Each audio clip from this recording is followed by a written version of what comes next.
While the film industry in the state wants to see changes to the tax credit structure, those kinds of changes usually come with a big debate. And as we just heard, it's likely to be one of many bills we'll see introduced this legislative session up in Carson City.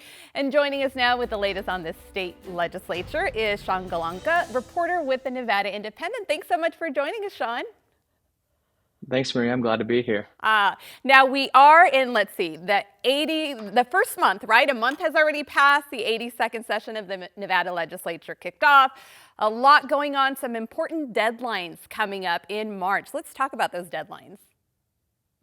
Right. So we're only a month in and we're approaching mid-March. Coming up, March 20th is the first major deadline. That's for legislators to introduce their bills. And then just 1 week after that, March 27th, is the deadline for all bill introductions. So basically, any bills must be introduced within the next couple weeks. And let's talk about this. We're not talking about just like 10, 20, 30 bills. We're talking hundreds of bills. Right, exactly. So already within the first month, lawmakers have introduced more than 500 bills.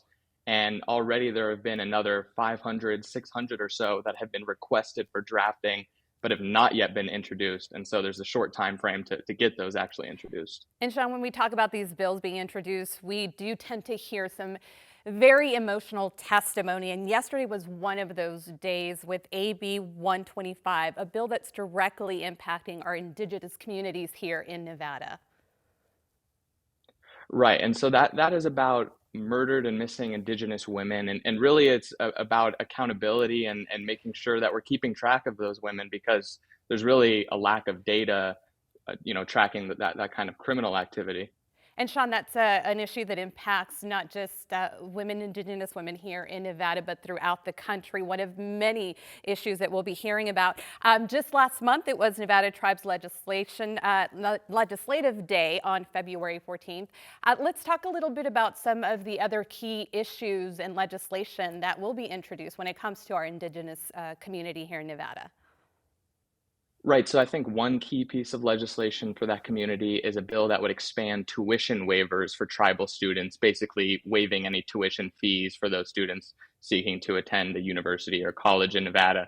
I think a little more broadly, we're seeing bills that deal with representation in government. For so long, these Indigenous communities have been shut out of the conversations. They've been shut out of just governance in the state. And so we're seeing bills that would, put more tribal liaisons in state government to communicate with those communities. And let's talk about some of our tribal leaders. They worked very hard to get Avi Kwame designated as a national monument. We had heard that President Joe Biden is coming into Las Vegas, Southern Nevada, on the 14th of March. He was scheduled to designate it as an official monument. Then all of a sudden that changed. What happened?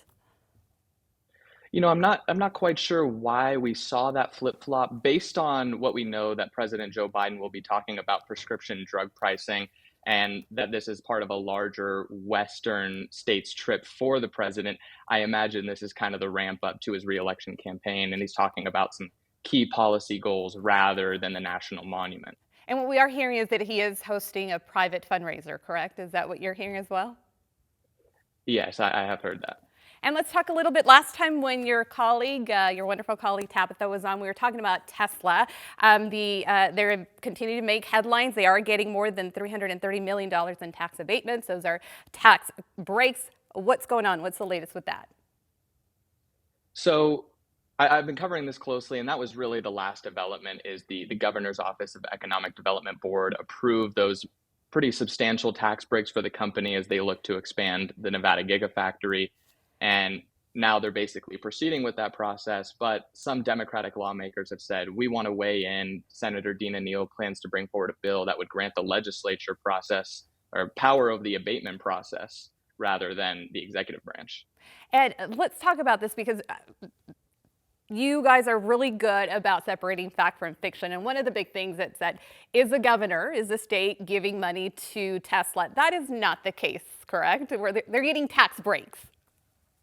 Right. This is a very different thing. The government is not giving any sort of taxpayer money to Tesla.